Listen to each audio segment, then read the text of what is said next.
하나님 말씀 마태복음 16장 13절에서 16절. 예수께서 빌립보의 가이사라 지방에 이르러서 제자들에게 물으셨다. 사람들이 인자를 누구라고 하느냐? 제자들이 대답하였다. 세례자 요한이라고 하는 사람들도 있고 엘리야라고 하는 사람들도 있고 예레미야나 예언자들 가운데 한 분이라고 하는 사람들도 있습니다. 예수께서 그들에게 물으셨다. 그러면 너희는 나를 누구라고 하느냐? 시몬 베드로가 대답하였다. 선생님은 살아계신 하나님의 아들 그리스도십니다. 아멘. 사복음서를 읽다 보면요, 복음서들 사이에 불일치가 존재합니다. 일치하지가 않아요. 예를 들면 이런 겁니다. 예수님이 길을 걷다가 배가 고프셨습니다. 그분이 배가 고프셨어요. 그리고 마침 길가에 심겨진 무화과 나무를 보게 됩니다. 나무에 열매를 기대하셨지만 열매가 없자 예수님께서 무화과 나무에게 명령하셨습니다. 이제부터 너는 영원히 열매를 맺지 못할 것이다. 마태는요, 이 일의 결과를 다음과 같이 기록했습니다. 그러자 무화과 나무가 곧 말라버렸다. 제자들은 이것을 보고 놀라서 말하였다. 무화과 어떻게 그렇게 당장 말라버렸을까? 이 동일한 사건이 마가복음에도 등장합니다. 마가복음 11장 12절에서 14절입니다. 예수께서는 시장하셨다. 멀리서 잎이 무성한 무화과 나무를 보시고 혹시 그 나무에 열매가 있을까 하여 가까이 가서 보셨는데 잎사귀 밖에는 아무것도 없었다. 무화과의 철이 아니었기 때문이다. 예수께서 그 나무에게 말씀하셨다. 이제부터 영원히 내게서 열매를 따먹을 사람이 없을 것이다. 제자들이 예수께서 말씀하시는 것을 들었다. 이제 마가는 이 일의 결과를 어떻게 기록했는지 한번 보겠습니다. 저녁 때가 되면 예수와 제자들은 을의 성 밖으로 나갔다. 이른 아침에 그들이 지나가다가 그 무화과 나무가 뿌리째 말라버린 것을 보았다. 그래서 베드로가 전날 일이 생각나서 예수께 말하였다. 랍비님, 저것 좀 보십시오. 선생님이 저주하신 저 무화과 나무가 말라버렸습니다. 예수께서는 그들에게 말씀하셨다. 하나님을 믿어라. 마태는요, 예수님의 명령이 떨어지기 무섭게 마태는 곧 그리고 당장이라는 표현을 써가며 무화과 나무가 말랐다고 기록했습니다. 그러나 마가는 아닙니다. 마가는 아니에요. 마가의 기록에 따르면 무화과 나무가 시드는 데는 하루의 시간이 걸립니다. 하루. 어쩌면 이 차이는 마태와 마가의 기록이 보여주는 이 차이는 어쩌면 단순한 기억의 차이일 수 있습니다. 기억의 차이. 그러나 이 동일한 사건을 누가는 무척 다르게 기록했습니다. 이 일을 현장에서 일어난 해프닝이 아니라 예수님께서 해주신 비유의 말씀 속에 두었습니다. 누가복음 13장 6절에서 7절입니다. 예수께서는 이런 비유를 말씀하셨다. 어떤 사람이 자기 포도원에다가 무화과 나무를 한 그루 심었는데 그 나무에서 열매를 얻을까 하고 왔으나 찾지 못하였다. 그래서 그는 포도원 지기에게 말하였다. 보아라, 내가 새해나 이 무화과 나무에서 열매를 얻을까 하고 왔으나 열매를 본 적이 없다. 찍어버려라. 무엇 때문에 땅만 버리게 하겠느냐. 마태와 마가는 이 일을 자세하게 풀어서 마치 신문기사를 보는 것처럼 언제, 어디서, 그리고 어떻게와 왜를 설명했다면 누가는 이 사건을 이야기로 만들고 지나칠 정도로 간결하게 압축했습니다. 사실 누가의 기록은 마태와 마가와는 다릅니다. 많이 달라요. 예수님께서 40일 동안 광야에서 금식하셨습니다. 그리고 사탄에게 3가지의 시험을 받으셨습니다. 마태가 이 사건을 기록한 순서는 다음과 같습니다. 먼저 예수님께서 사탄에게 빵으로 시험을 받으셨습니다. 예수님이 그 사탄의 유혹을 말씀으로 물리치시자 이번에 사탄이 예수님을 예루살렘 성전 꼭대기로 데리고 갑니다. 그리고 성전에서 뛰어내리면 천사들이 다치지 않게 지켜줄 거라고 말합니다. 예수님께서 주 너의 하나님을 시험하지 말라고 엄하게 꾸짖습니다. 마지막으로 사탄은 예수님을 높은 산으로 데리고 가서 세상의 모든 권세와 세상에 속한 부귀 영화를 보여줍니다. 그리고 자신에게 절을 하면 이 모든 걸 주겠다고 제안합니다. 예수님께서 주 하나님만을 경배하고 그분 한 분만을 섬기라고 말씀합니다. 마태의 기록에 따르면 사탄이 예수 그리스도를 시험한 장소는 광야, 예루살렘 성전, 그리고 높은 산입니다. 이 동일한 사건을 누가는 광야, 높은 곳, 그리고 마지막으로 예루살렘 성전으로 설정했습니다. 누가는요, 메시지를 간결하게 해서 선명하게 만들고 또한 사건의 순서를 바꿉니다. 분명 의도가 있을 겁니다. 의도. 물론 우린 누가의 의도가 무엇인지 정확하게 알 수는 없습니다. 알긴 힘이 들어요. 그렇지만 누가가 왜 이렇게 기록을 했는지, 누가가 왜 이렇게 글을 썼는지 그 배경 정도는 짐작할 수 있습니다. 누가복음 1장 3절에서 4절입니다. 누가가 이 복음서를 기록한 이유를 밝히고 있습니다. 존귀하신 데오벨로님, 나는 모든 것을 시초부터 정확하게 조사하여 보았으므로 각하께 그것을 순서대로 써드리는 것이 좋겠다고 생각하였습니다. 이리하여 각하께서 이미 배우신 일들이 확실한 사실임을 아시게 되기를 바라는 바입니다. 누가가 글을 쓴 이유는 데오빌로라는 인물에게 복음을 전하기 위해서입니다. 복음.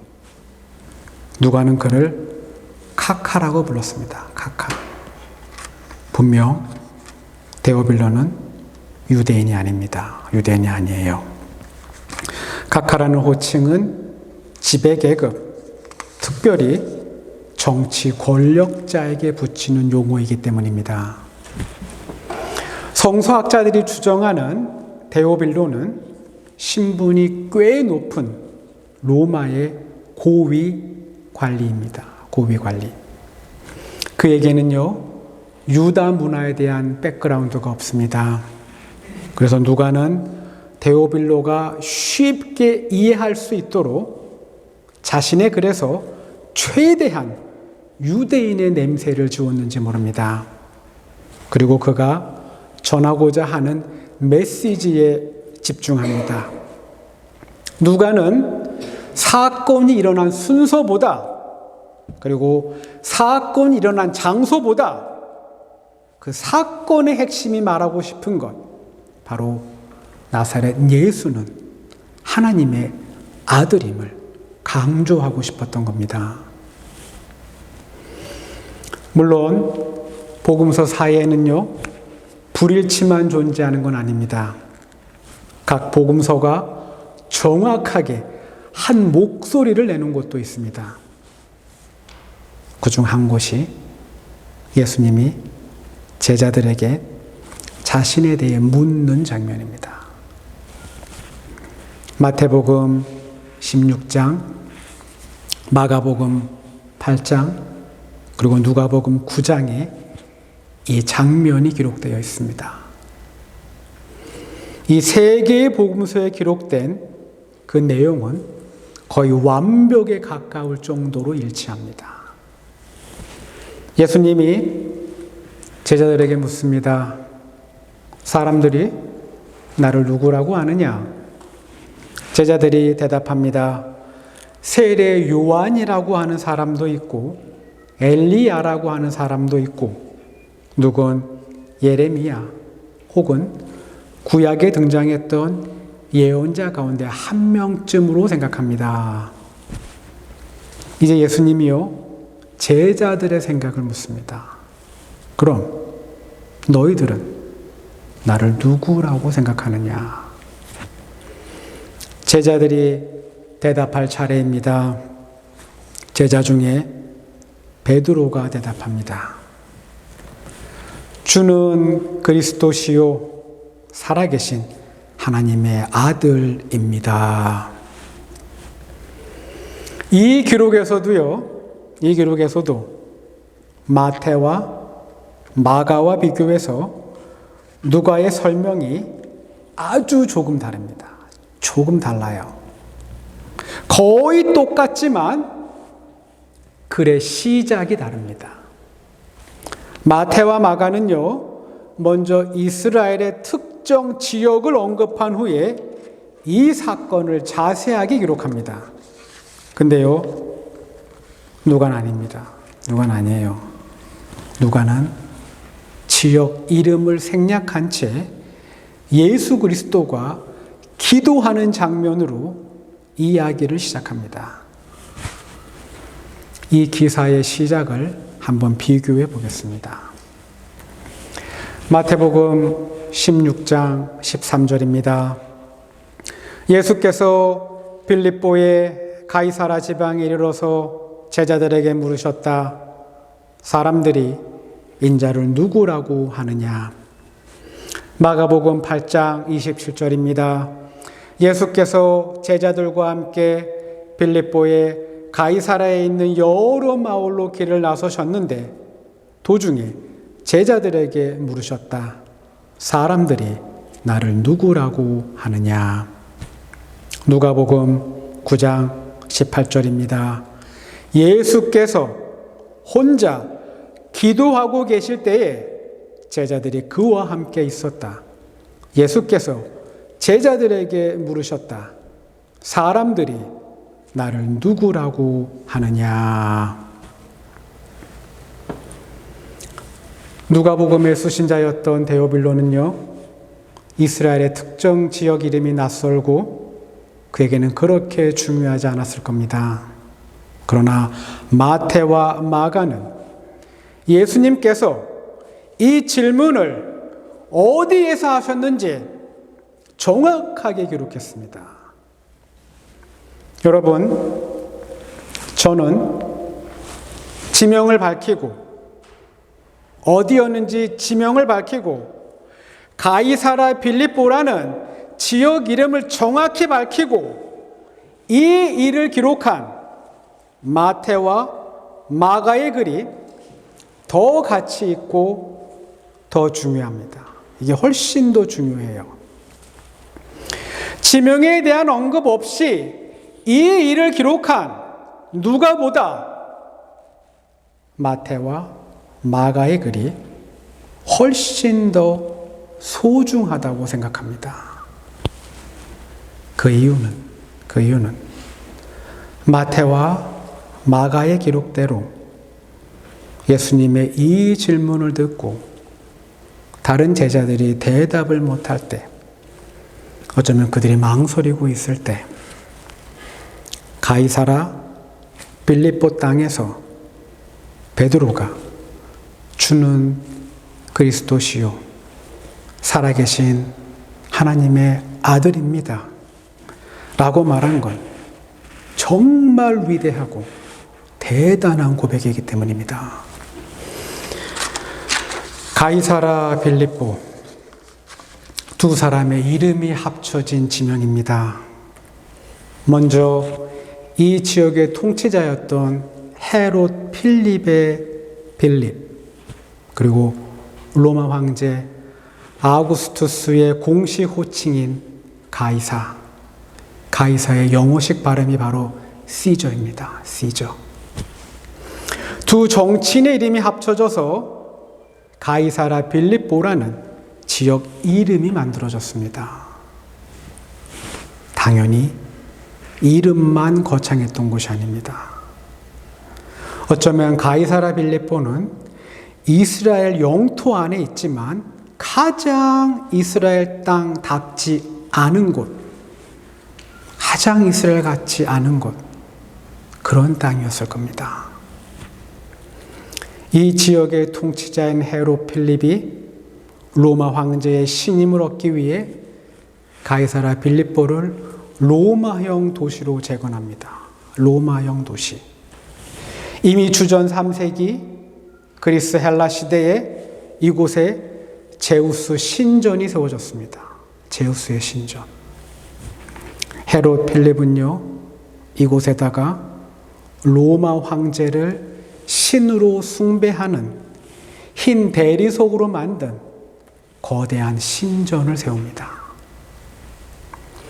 이미 헬몬산 아래에 있는 가이사라 빌립보는요, 구약 시대부터 바알을 숭배하던 장소입니다. 바알. 결국 바알의 산당들이 널리 퍼져 있고 크고 작은 그리스 신전들이 있으며, 그리고 압도적인 규모의 로마 황제를 숭배하는 신전이 있던 곳, 바로 신들의 도시 가이사라 빌립보입니다. 어쩌면 이스라엘 땅 안에서 가장 촌스럽지 않은 곳, 그래서 가장 화려하게 빛나던 곳, 그리스 문화와 로마 문화가 가장 찬란하게 꽃을 피웠던 곳, 가이사라 빌립보입니다. 우리 모두는, 여러분과 저는 이미 잘 알고 있습니다. 어느 날입니다. 예수님의 길을 걷다가 어떤 한 사람이 다가와서 예수님에게 말을 겁니다. 예수님에게. 선생님, 나는 선생님이 가시는 곳이면 내가 어디든지 따라가겠습니다. 예수님이 그에게 말합니다. 여우도 굴이 있고 하늘을 나는 새도 보금자리가 있다. 그러나 인자는 머리 둘 곳이 없다. 가장 초라하고 가장 보잘것없으며 가장 가난한 신 예수 그리스도가 제자들에게 물었습니다. 모든 신들의 웅장한 신전이 있던 곳, 모든 우상들의 화려한 동상이 세워졌던 곳, 바로 가이사라 빌립보에서 예수 그리스도께서 제자들에게 질문하셨습니다. 너희는 나를 누구라고 생각하느냐? 여러분, 이 질문에 우리도 대답해야 합니다. 우리도. 저는 지금까지요, AI에 대한 코멘트를 한 적이 없습니다. AI. 왜냐하면 때때로 나누고 싶었던 것이 있었지만 더 깊이 살펴보고 더 깊이 생각해 보고 싶었기 때문입니다. 앞으로 저를 포함해서 아마 많은 목회자들이 굉장히 진지하게 고민하고 적절하게 풀어야 하는 굉장히 무거운 숙제가 될 겁니다. 오늘 저는 AI에 대한 저의 생각 하나를 나누려고 합니다. 지난달 국제뉴스에서 큰 화제를 불러모은 토픽이 하나 있습니다. 그건 바로 오픈 AI가 관리자인 인간이 명령을 내리지 않았음에도 불구하고 어떤 문제에 봉착하자 스스로 판단하고 스스로 결정해서 해결 방법을 찾아낸 겁니다. 불과 몇 개월 전까지만 해도 인간이 정해놓은 규칙 안에서 움직이던 AI였습니다. 그러나 이제 마침내 AI가 인간의 통제 밖으로 나간 겁니다. 이미 인간의 두뇌는요, 인공지능을 이길 수 없습니다. 이길 수 없어요. 이제 인류는 지식과 정보 면에서 모든 인간보다 뛰어난, 어쩌면 하나님만큼 알고 있는 인공지능을 만들고 싶어 할 겁니다. 그래서 무엇을 물어봐도, 뭘 물어봐도 하나님처럼 침묵하고 응답이 더딘 게 아니라 즉각 대답해주는 인공지능을 장착한 신을 개발하고 싶을 겁니다. 어쩌면 지금 현대사회의 모습은 창세기 11장의 모습을 반영하고 있는지 모릅니다. 창세기 11장. 바벨탑을 쌓고 있던 인류. 여러분, 신할 평지에 말이 통하는 수많은 사람들이 모여들었습니다. 그리고 그들이 돌을 대신해서 벽돌을 구웠습니다. 벽돌. 바닥에 있는 흙을 가지고 벽돌을 구웠다는 것. 여러분, 이건 대단한 발견이고 굉장한 진보입니다. 일정한 크기와 동일한 무게의 벽돌을 만드는 능력은 당시 하나님이 계신 하늘에 닿을 수 있다는 야심찬 꿈을 갖게 했을 겁니다. 근데요, 하나님께서 이들을 흩으셨습니다. 흩으셨어요. 인류는 전혀 생각할 수 없는 방식으로 이들을 흩으셨습니다. 언어가 달라지자 사람들이 흩어졌습니다. 그들의 야심찬 계획이 허망하게 되는 순간입니다. 21세기입니다. 인류는 AI 시대를 살아갑니다. 나의 요구와 나의 궁금증에 대해 방대한 양의 자료를 분석해서 가장 똑똑하고 가장 합리적이며 그리고 가장 빠른 답을 제공할 AI 시대를 살아갑니다. 이제 우리 차례입니다. 이제 여러분과 저도 예수 그리스도의 질문에 대답해야 합니다. 머리조차 둘 곳이 없었던 가장 가난한 신, 기도해도 응답이 더디며 거의 침묵으로 일관하는 가장 답답한 신, 그분께서 우리에게 묻습니다. 너희는 나를 누구라고 생각하느냐? 소망합니다. 베드로의 고백이 우리의 고백이 되기를 소망합니다.